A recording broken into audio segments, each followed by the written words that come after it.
Albanese, the CEO of Vedanta, joins us from the sidelines of the City Conference. It was a very special chat. Thanks a lot, Tom, for joining in. I was looking through your numbers. The aluminium component has really improved. The EBITDA contribution from 4% has gone to 11%. So what's the way forward for the aluminium business? Are you looking to bid for some bauxite mines going forward? Yeah, well, thank you. Well, first of all, we had a good year overall. Our total business for the year, we had EBITDA of $3.2 billion, and we had cash flow of $2 billion. Good dividends, over $1 billion during the fiscal year. Another dividend last month. So I think we've been really hitting on all tracks. We finished the merger in April, and all during that period, we've had, as you say, we've been focusing on aluminum. So we've had, as we've lifted up our overall EBITDA on our numbers, aluminum's taken a bigger share of that. And I think that's been really for two reasons. First of all, we have, for the past 18 months, been systematically ramping up the aluminum assets that were built back in 2012, 2013, that for a variety of regulatory reasons we couldn't get off the ground. And once we went through those regulatory hurdles, we were able to start ramping those up. And so we've been progressively increasing our aluminum production quarter on quarter over the past year or so. And that's recently been matched by rising LME prices. So what we've been seeing is that aluminum demand globally has continued to be robust. In India, it's also been robust. And we've also seen that some of the oversupply that was coming out of China is beginning to taper off. Tom, that's the stuff that you've done for all aluminum business. That's the stuff that you've done before. Going forward, are you looking at increasing your bauxite capacity, bauxite mines? Are you planning to bid for that, more of that? That's for the way forward.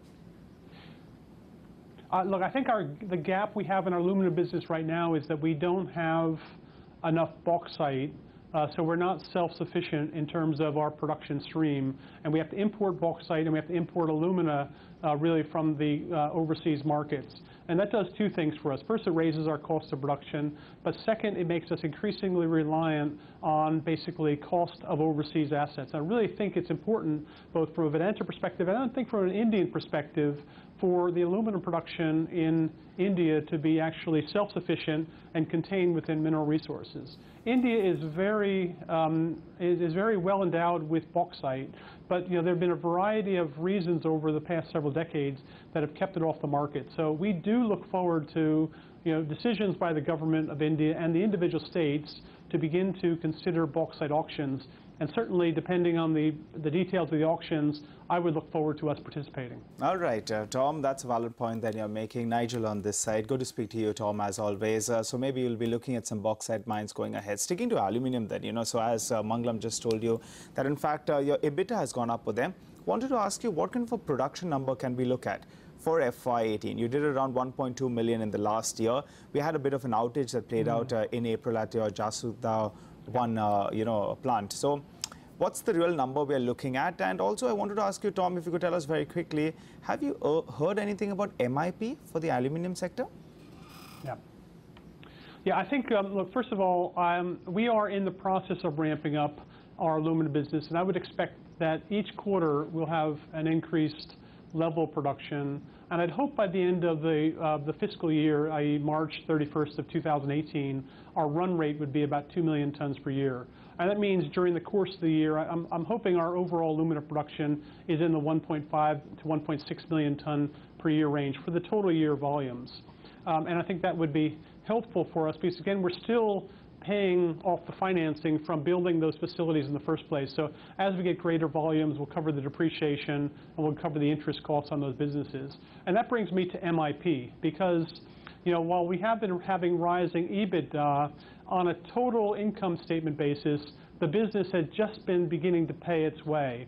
And I think the business, and for our aluminum business and for other aluminum producers in India, we have been suffering from a lot of flooded imports of scrap coming into India, making up about half of Indian consumption. And those imports of aluminum into the country, some of it from aluminum that's being literally dumped by other countries, is probably creating an unfair playing field. So our position has been that for there to be a vibrant aluminum sector in India that actually can supply India's future requirements, so that everyone that's buying an iPhone, having aluminum in their car, aluminum in their cooking utensils, could be Indian aluminum. I think there is some need to basically just create a level playing field, so aluminum producers in India would not be unfairly treated compared to dumped aluminum coming into the country. So from my perspective, I think a minimum import price, or MIP, would make a lot of sense, at least to basically provide some assurance, and they've done it in the steel sector, so I think it can work in the aluminum sector. Right, Tom, your point is well taken that there is a case for the MIP in the aluminum sector, but have you heard of any such thing coming in the very near future or so? It's been moving for a while, and I would certainly look forward to seeing progress on that. All right, Tom, so we've spoken about aluminium. I wanted to ask you about oil and gas space. Now, prices have been fairly volatile. We've also seen that production numbers, in fact, the output that's coming out from the oil and gas space, that's key in India, that's been coming down. Are you planning on spending more on this space? Does it make sense? And in fact, if you could tell us, what kind of volume number are you looking at for FY18? So we are quite encouraged by the performance of our our oil and gas business, and certainly with the merger, Kane is now a fully owned division of Vedanta, and we'd like to continue to invest in the Kane business on a going forward basis. As you know, over the past several years, Kane's been very successful with some of the most highly technological advances in terms of enhanced oil recovery in the world. We have the largest polymer injection project in the world, and the Balmer field with Mangala, now we're getting about 55,000 barrels of oil per day just from that enhanced oil program. We'd like to put similar enhanced oil programs in the Aishwarya and the Bhagwan fields over the next year, so that we can continue to basically offset the natural decline that would take place in those fields. And that will ultimately increase the recovery and certainly bring more production into the near term. We are also looking at the next generation of basically technologies for tight formations, which would allow us to basically go after some of the larger formations, including the Balmer formation, which is a very large hydrocarbon formation that does require some of the latest in North American technologies. And we'd like to start investing in that all this year, too. So our engineers, our geologists are doing quite a bit of work. We are going through the various processes with the joint venture partner, ONGC, so we can get those approvals. And I would look forward to seeing those projects kicked off over the next several quarters. All right, Tom, let's do a quick 360-degree of all the commodities. We spoke about aluminium, we've spoken about oil and gas. Now the zinc business, Hindustan Zinc. Is a reverse merger with Vedanta on the cards? When will this take place, and what's the plan going forward on that?